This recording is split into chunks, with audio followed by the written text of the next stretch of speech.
All right, so let's look at these problems for today. How many four-letter signs can be made from the letters in the word circle if repetition is permitted? All right, so repetition is permitted, so we don't have to do any kind of figuring out about how many are going away. We can use all the letters in all the spaces. So we count the letters. 1, 2, 3, 4, 5, 6, excuse me. And there's four-letter sign, so 4 spaces. So that we can use 6 in this space, all 6 in this space, 6 and 6. So we multiply those, and then we are going to just throw that in our calculator. And I'm just going to use the exponent key. Makes life easier. 6 to the 4th power. And that's going to equal 1,296. So 1,296. If it doesn't take it like that, do it without the comma. Because sometimes I put the comma in, sometimes I don't. Technically, in math, you do not, in higher math specifically, we don't use the comma. That's more of an elementary thing, because we can see 4 digits, and you know, that's a visual thing that is obvious, right? We can see 4. It's when we start having 5 and 6 that it starts getting, wait, how many digits is that? Let me count. But if you can see 4, that's not confusing. But if you were to have, 5, well, then that comma breaks it up for you, right? If the comma is only breaking it up to give you 1 digit on the other side, you really don't need the comma. It's when it gets to be more than that that it becomes necessary to see visually what your place values are. All right, let's look at the next one. We're going to complete the squares and aid to graphing. All right, so we've got y is equal to negative x squared plus 2x minus 4. First things first, y-intercept is going to be this value here, negative 4. So we put our dot right here on the negative 4. All right, now we're going to pass that negative sign off to the y by multiplying everything by negative 1. So negative y is equal to x squared minus 2x plus 4. And in fact, we're going to move this plus 4 over and put these guys in parentheses to go ahead and start our square completion. So I'm going to take this negative 2 divided by 2. That equals negative 1, and then I'm going to square that, and that equals 1. I'm going to add 1 on the inside, subtract 1 on the outside. Then I'm going to factor this. So negative y is equal to x, and I'm going to use the number that we squared, minus 1 squared, combine these, plus 3. Now that I've got that done, I'm going to pass this negative sign back to the side it's supposed to be on, because we want y to be positive, not negative. So again, multiply everything by negative 1. So that's y is equal to, and we're just going to pass it back to this binomial by putting it on the outside, because we know this is going to be multiplied by itself again, and then that makes this a negative 3. So now we use the opposite of the constant in the binomial to find our axis of symmetry. So instead of a negative 1, our axis of symmetry is going to be a positive 1. So that would be that little line right here. That is the center of our parabola. That is our axis of symmetry. Now we're going to use the axis of symmetry point with this point.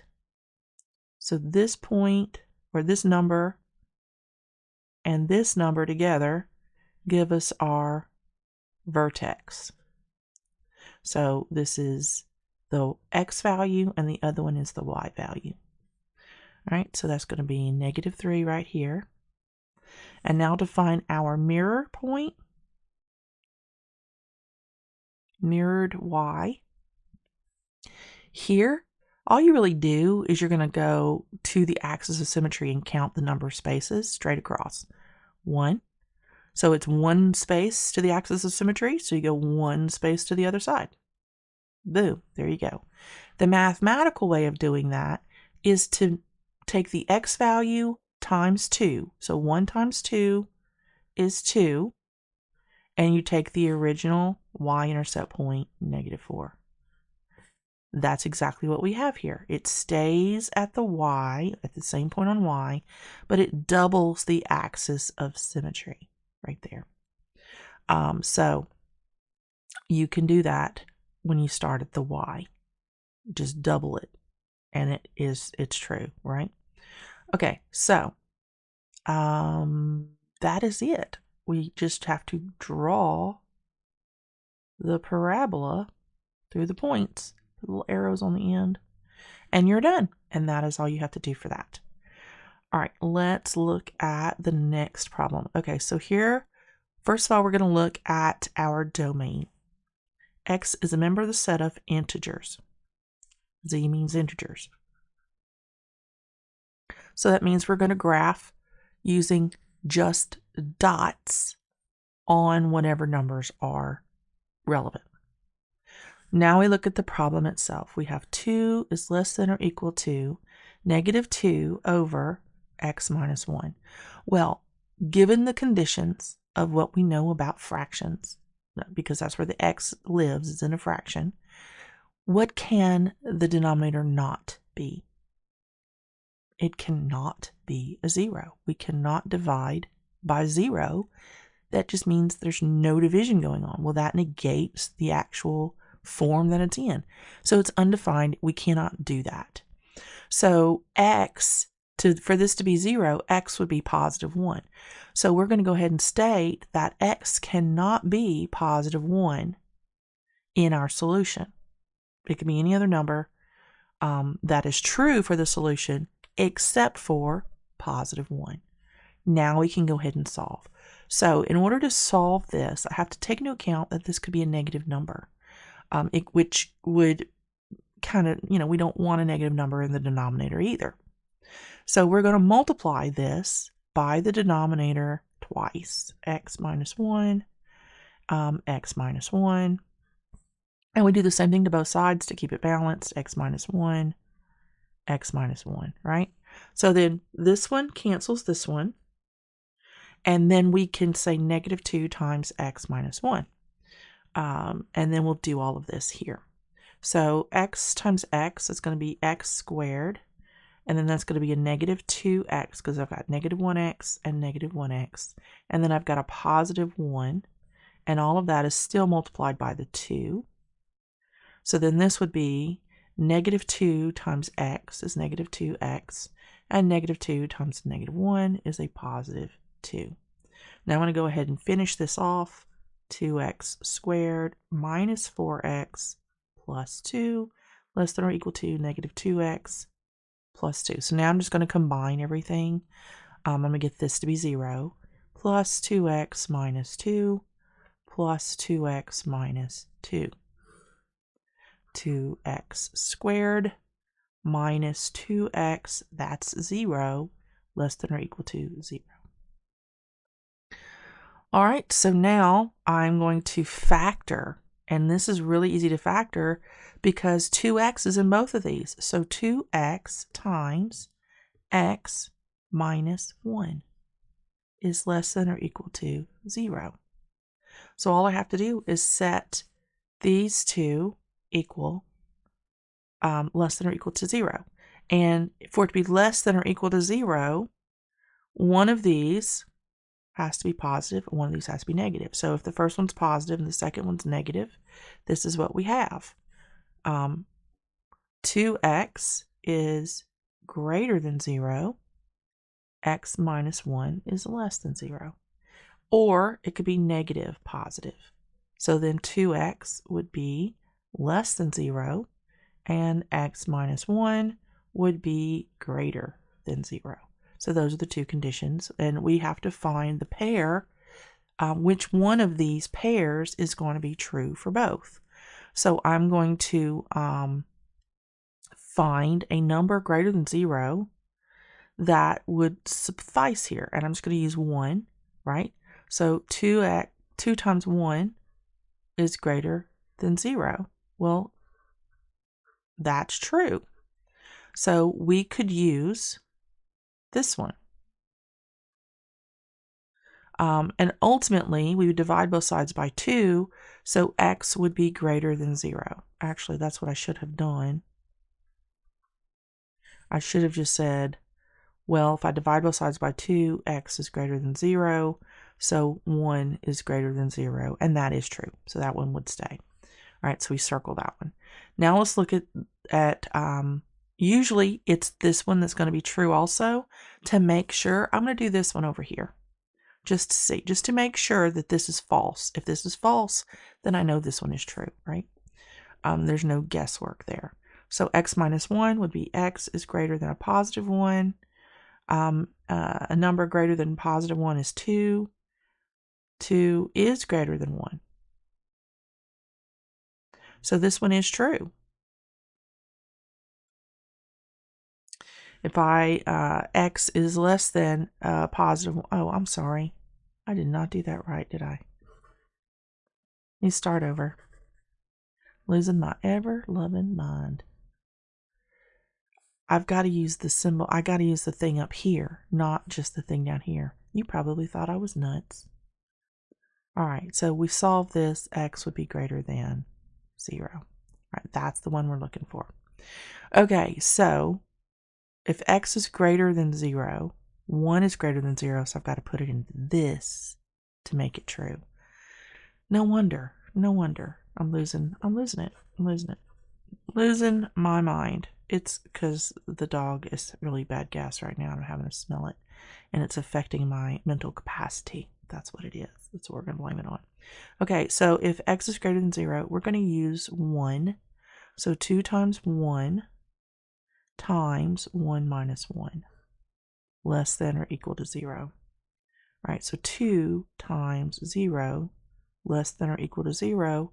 Well, it is equal to 0, so it is true. All right, so now we're going to test that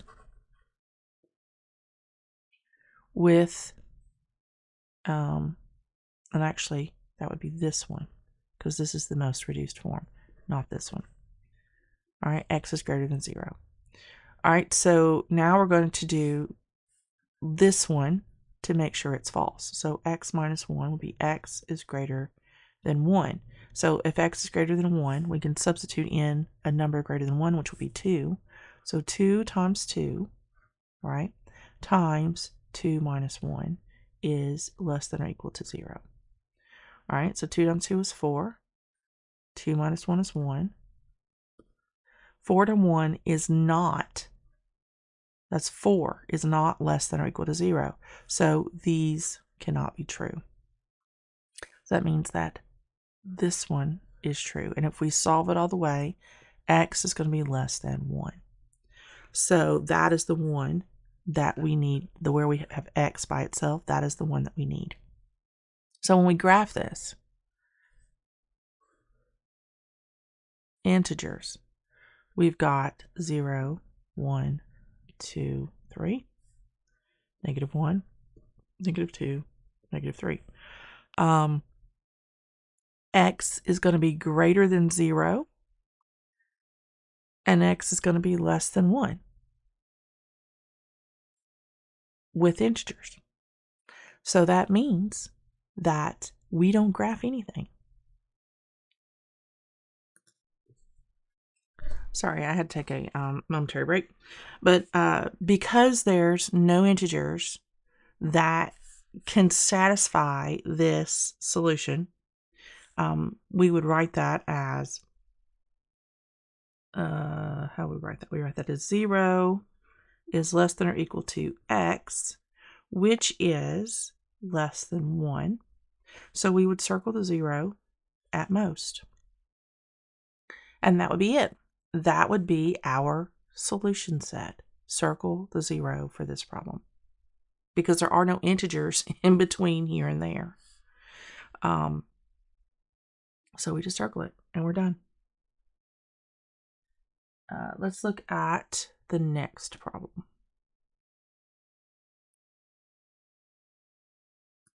All right, we're going to show that 0.00168 repeating is a rational number by writing it as a fraction of integers. Okay, so here's our number. N is equal to 0.00168, where the 6 and 8 repeat. We're going to take that number, multiply it by 100. 100 times n, which is going to move the decimal place 2 spaces to the back. So 0.168 with 6, 8 repeating on and on and on and on, right? We're going to take the same number and multiply it times a negative 1. That's going to make this just a negative number. So negative 0.00168 repeating on and on and on and on and on. So in doing that, we multiply it by a number that has the same number of zeros as the number of digits that are repeating. So 2 digits are repeating, so we multiply it by 100.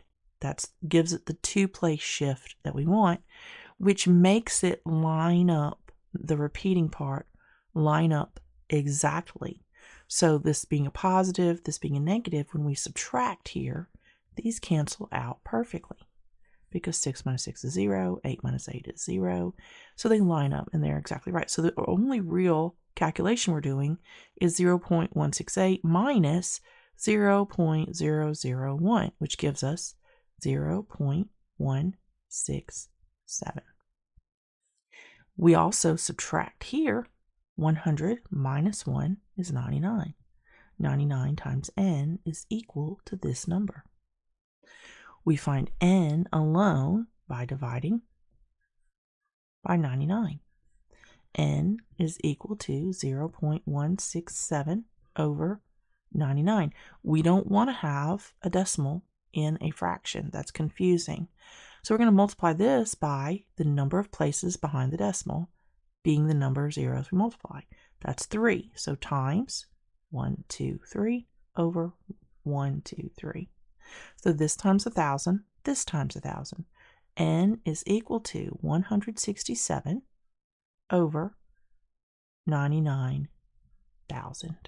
That is your answer. Okay? All right, that's how you do that. It's all about place value and shifting and multiplying accordingly. Let's look at the next problem. Find the concentration of hydrogen ions, that's H+, in moles per liter. That is not the right spelling there. When the pH of the liquid is 4.02. All right, we're going to set the problem up like this. Your H+ is equal to 10 to the negative pH. Okay, so that means H+ is equal to 10 to the negative 4.02. So that's all we're going to do is we're going to take 10 to the negative 0.42. And let me get my calculator. Let's see if it'll do that. So I'm going to do 10 to the 4.02 negative. Okay, that's not doing what I want it to do. 4.02 negative 10x. There we go. That's what I wanted. So this is going to be, it's actually 9. It's a bigger number. This is not the best calculator to do this with. Let me put it in my good calculator, my Apple calculator. Oops, why did I let it go? It shows more decimals on this one. So let me clear this out. So we've got 4.02 negative, and that's to the 10th power, or it's the power of the 10. And now we have more decimal places. So what we're going to do, because there's so many zeros here, we're going to write this as a scientific notation. This is where scientific notation comes in handy. So we're going to write this. Let's figure out our spaces.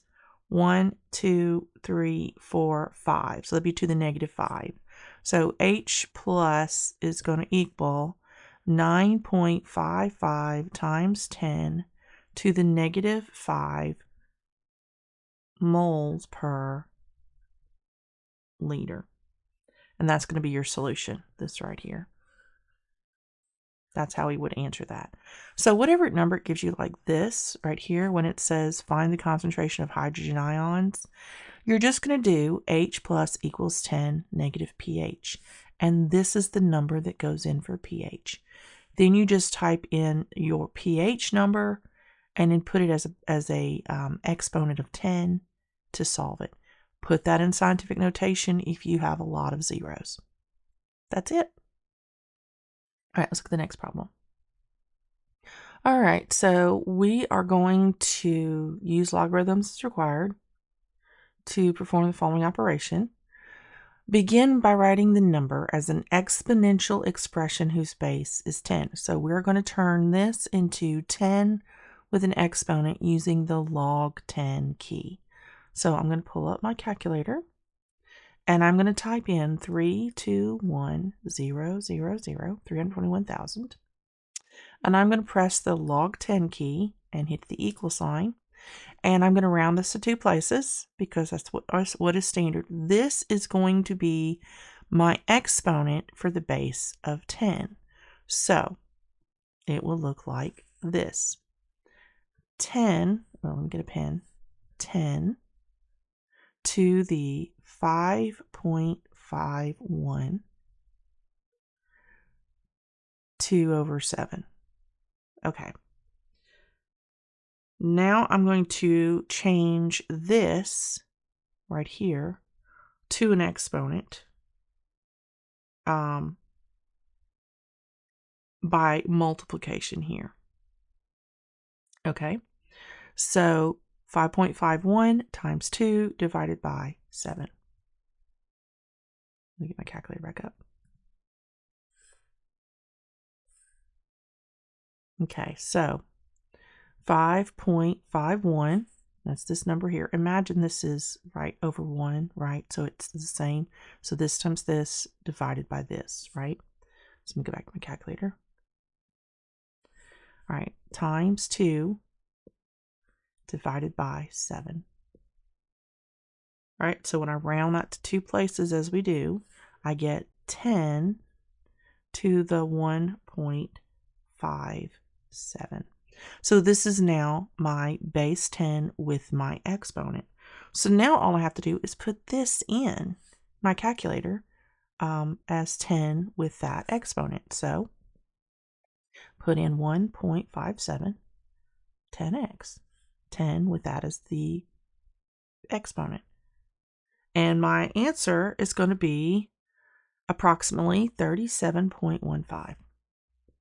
So approximately 37.15. That's how you would solve that, okay? You make this a base 10 with an exponent, and then you multiply the exponent times the exponent, just like we would with any other base with an exponent on the outside. And once you get that number, then you do it to the power of 10 as the base, and you get your actual number. Easy peasy. Kind of, sort of. Next problem. All right, we're going to solve this one the same way we did the other one. You take this and you multiply it squared. So we've got 2 less than or equal to negative 2 over x minus 2. Before we get started, though, we want to make sure we know what we cannot have.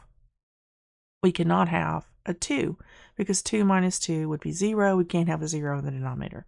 So x cannot equal a positive 2. We'll exclude that from our solution set. So now we're going to multiply by x minus 2 on both sides, x minus 2, x minus 2. So there we go. So then one of these would cancel that one. So then we have x times x is x squared, and that's times 2.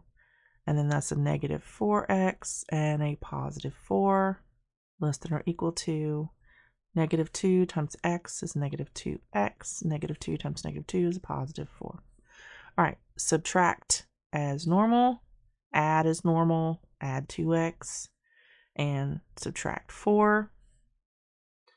We've got to multiply this first, though. So let me hold off on this. We've got to get final numbers before we can do that. We can't add it to something that has to be multiplied. That's not going to work out because these are not going to compare because they've got this other factor. So 2x squared minus 8x plus 8. Now I can subtract and add. So I'm going to, that'd be plus 2x minus 4 would make that equal to 0, right? So 2x squared minus 6x plus 4 less than or equal to 0. Guess what? I can reduce the whole thing by dividing everything by 2. Makes my life easier. X squared minus 3x plus 2 less than or equal to 0. All right, so you see that I divided everything by 2 to get this reduced value. Now I can factor this. I know a negative 1 times a negative 2 is going to give me a negative 3, so I can just straight factor these. It's going to be x minus 2, x minus 1, which also gives me a negative 3x. So now these have to be, these are negative numbers because it's less than or equal to 0. So negative values. So I need to have positive, negative, or negative, positive. So x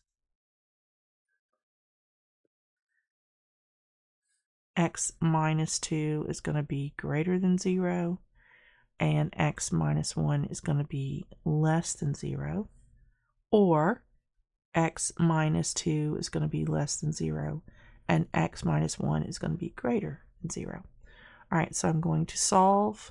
So x is either going to be greater than 2 and less than 1, or it's going to be less than 2 and greater than 1. So let's see. Let's put it back into this that we solved for. If x is greater than 2, let's use 3. So that'd be 3 minus 2. 3 minus 1 less than or equal to 0. 1, 2 less than or equal to 0. No. So it's going to be this pair over here. So we're going to graph x is less than 2 and x is greater than 1. So if x is greater than 1 and less than 2, pretty easy to graph. We are going to circle this number, and draw a line between the two of them because our domain was reals. And this also satisfies that x cannot equal 2. It can't. But x can equal 1, I believe. Yes. It can equal 1 because less than or equal to. It can equal 1. So that's how you would graph this problem. X is less than or equal to 1 and less than 2. So I should have gone back to this symbol right here, and it would have been the same symbol here, except for the fact that we have this x cannot equal 2, so we had to take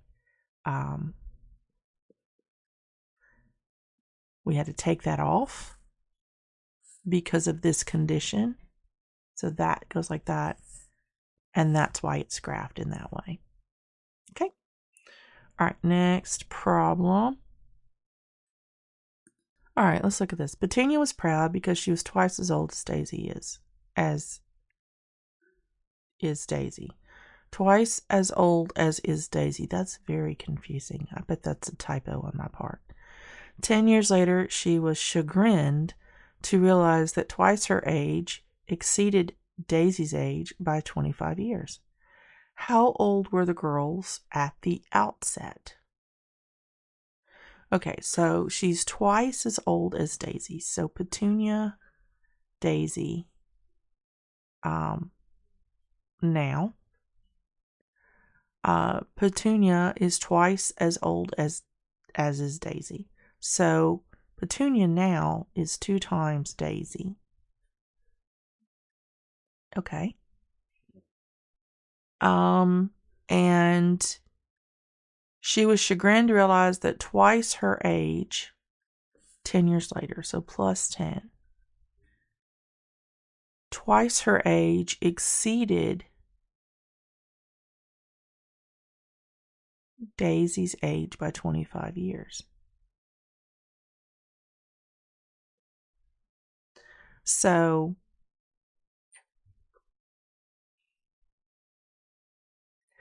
twice her age exceeded Daisy's age by 25.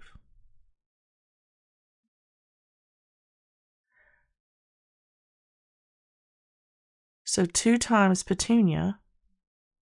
So 2D plus 10, that's her age, exceeded Daisy's age by 25 years.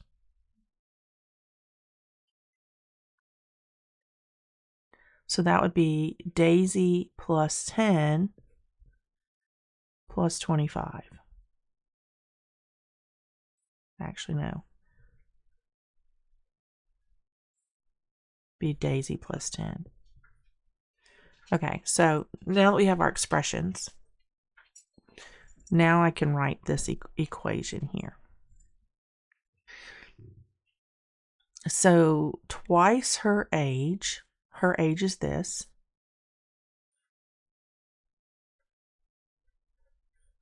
exceeded Daisy's age by 25 years. So that means if we added 25 years to it,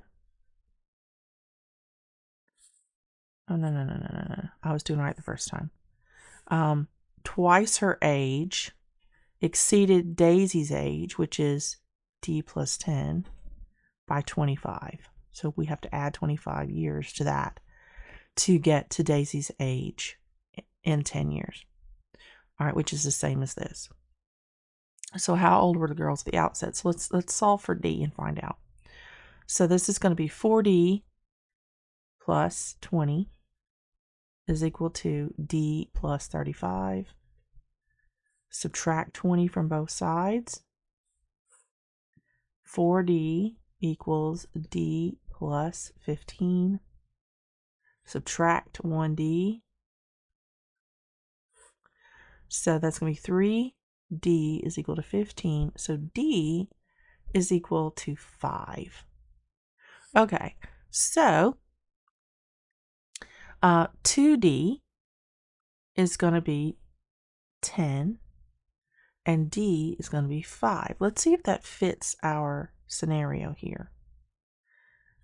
If D is 5, then this is 10 plus 10. 2 times 20 is 40. And 5 plus 10 is 15 plus 25. 15 plus 25 is 40. So that's 5 plus 10, that's 15. And in 10 years, she'd be 15. 15 plus 25 is 40. So that is correct. We did solve it correctly, and it makes sense. So their ages now are 10 and 5.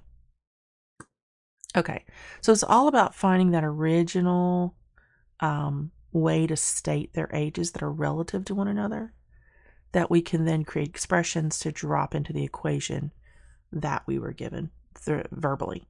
All right, let's do the next problem. All right, so this is the third one like this, that we've done. If you want, we can try to solve it. You can try to solve it on your own first by pausing and then checking your work. Remember, it's a fraction. X cannot be 3 because then that would make this 0. So once you solve it, come back and look at this and make sure you don't include that as part of your solution. In the meantime, we're going to solve it. And we do that by getting rid of any negatives by multiplying by the square on both sides. So that ensures we don't have any negative numbers in our solution that would throw us off, because we don't like to have negatives in the denominator either. So that cancels that. Because this is a 1 here, I can actually just do these and drop the 1. So x squared minus 6x plus 9 less than negative 2 times x is negative 2x. Negative 2 times negative 3 is a positive 6. So now this is actually pretty doable. And I did say, yeah, that's the right symbol. Add 2x, subtract 6 from both sides. X squared minus 4x plus 3 less than 0. So factoring that, x minus 3, x minus 1. That's how we get a negative 4x when we combine a negative 3x and a negative 1x. Still gives us a positive 3. Still less than 0. The only way for it to be less than 0 is if it's a negative number, so it's going to be positive, negative, or it's going to be negative, positive as factors. So positive x plus 3 is going to be greater than 0. Negative x minus 1 is going to be less than 0.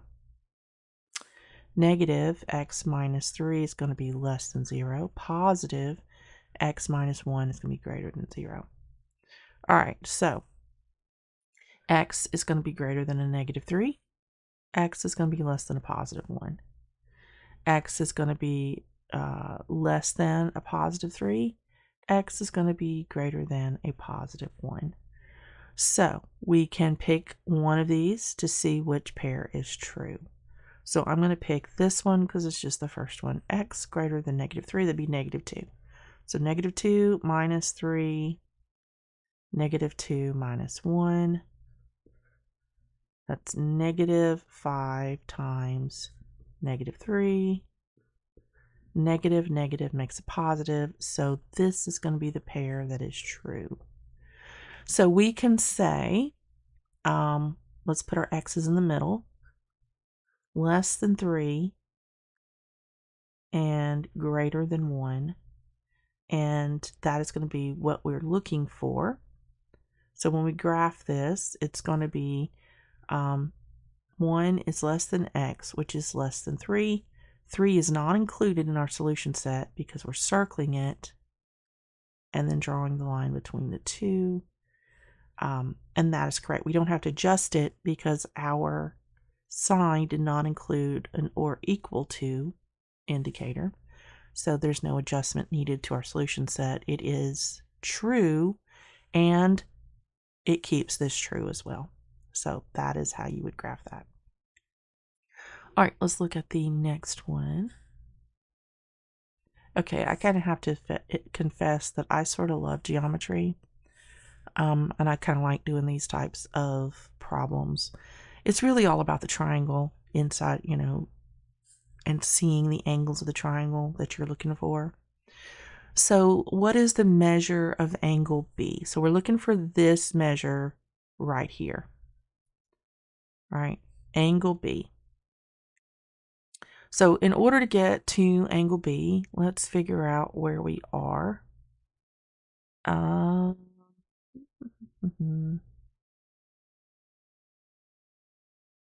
Okay, so O is a straight line. And we know when we have a straight line here, a diameter, that the angle created by the two chords to the endpoints, the diameter, that's going to give us a 90-degree angle. So B is 90 degrees. So you could do this and this. This would be 90 degrees, right? Because it is O, or AD over here, is a diameter. So the angle created by its two lines here is going to be 90 degrees, which is the opposite of the hypotenuse. The diameter becomes a hypotenuse.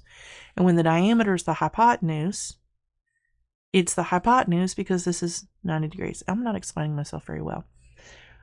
When the diameter is one side of a triangle, the other two sides create a 90-degree angle. So this is 90 degrees. That's the way it is. That is the nature of circles and triangles and how they work. So what is the measure of BAD? That would be this angle right here, this whole angle. BAD. A is the vertex. So A is the one that is the angle we're looking for. So if this is 54 and this is 90, 54 plus 90 plus A is going to equal 180 because this is a triangle, right? So this is going to be 144 plus A.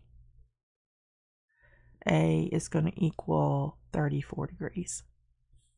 So 34 degrees. So I'm going to put 34 right here. All right. In the figure shown, AC is a bisector. So this is cutting this degree in half of BAD.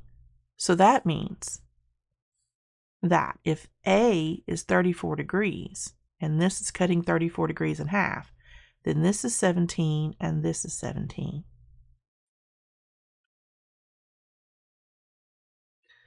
Okay. So what is the measure of half of angle BAO? So BAO is going to be 17 degrees. Triangle ACO is isosceles because this is a radius and this is a radius. What is the value of x? If this is 17, then this is going to be the same thing because these two sides are the same. So x is 17 degrees also. And that is your solution. Ta-da! That wasn't so hard. You just have to remember that when you have a diameter as one side of a triangle, the other two sides of the triangle on the inside of a circle make a 90-degree angle every single time. I know that that is kind of weird, but it's because you have a triangle inside of a circle. Because it's a triangle inside of a circle, it has limitations as to where this vertex is. And so this vertex, the very location of the vertex around the circle, creates a 90-degree angle with wherever it is placed from one side of the diameter to the other side of the diameter.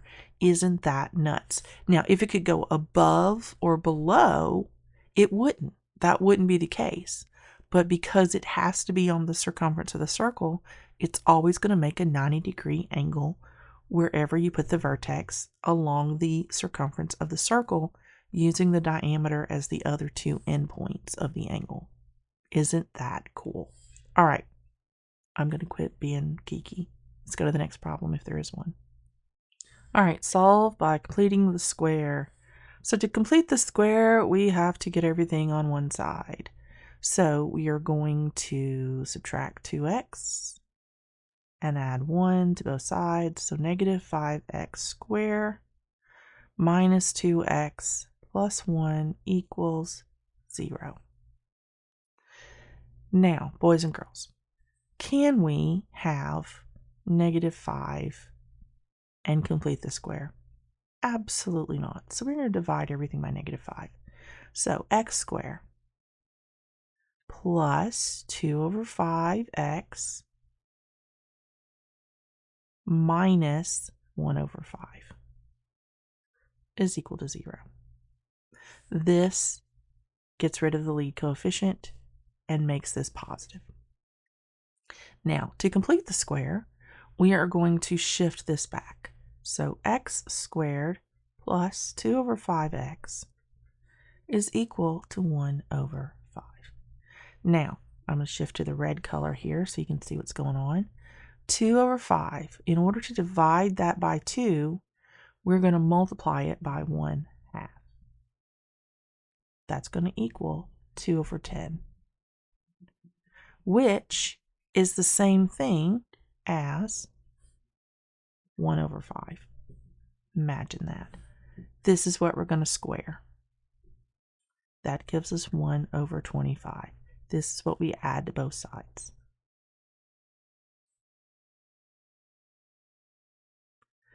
All right, now I'm going to shift this. X squared plus 2 over 5x plus 1 over 25 is equal to 5 over 25 plus 1 over 25, right? That's going to combine when I factor this. So factoring this, all I have to do is go back up here and look at the number that I squared. X plus 1 over 5 squared is equal to 5 plus 1, 6 over 25. All right, unsquare.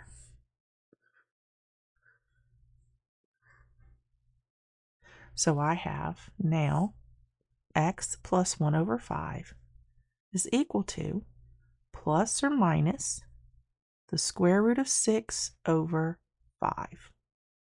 Subtract 1 over 5 from both sides.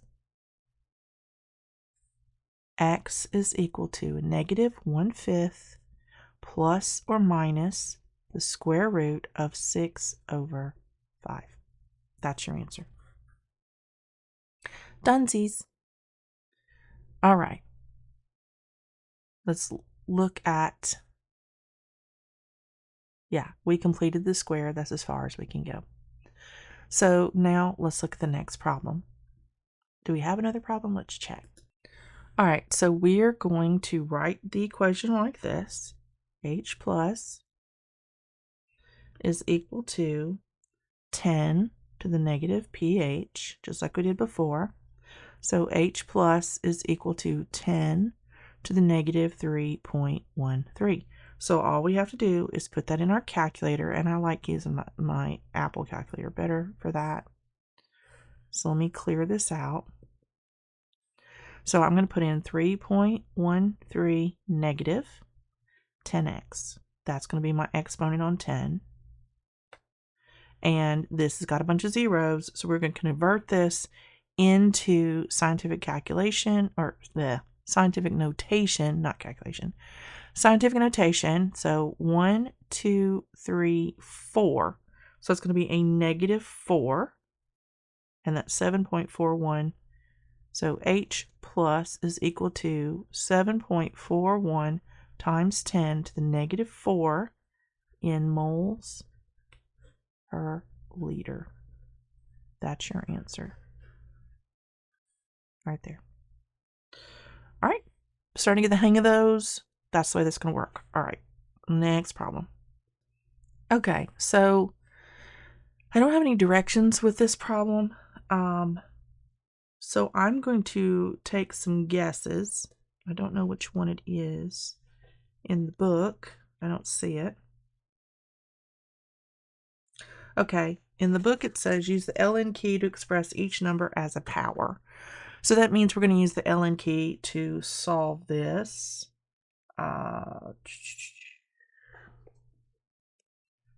So you're going to do ln key 0.0123 times 10 to the negative 5, and then ln 375000. Okay, so that's how you're going to solve that particular problem. I'm going to, let's see if I can do this on this calculator, if it will let me. If not, I'll use the Google calculator. So I'm going to say ln 0.0123 EE to the negative 5.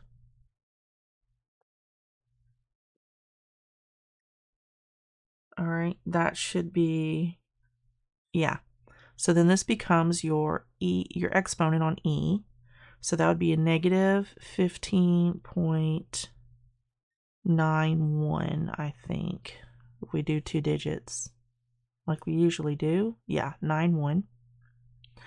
All right, so then we do the same thing here, only here, because we don't have this exponent or this scientific notation, we can just use the plain old number.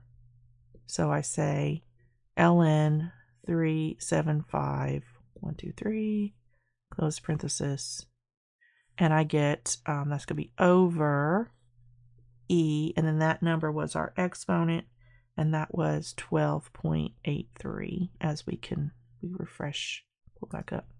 Yeah, 12.83, because this will not round it up any. So we go to 2 places like normal.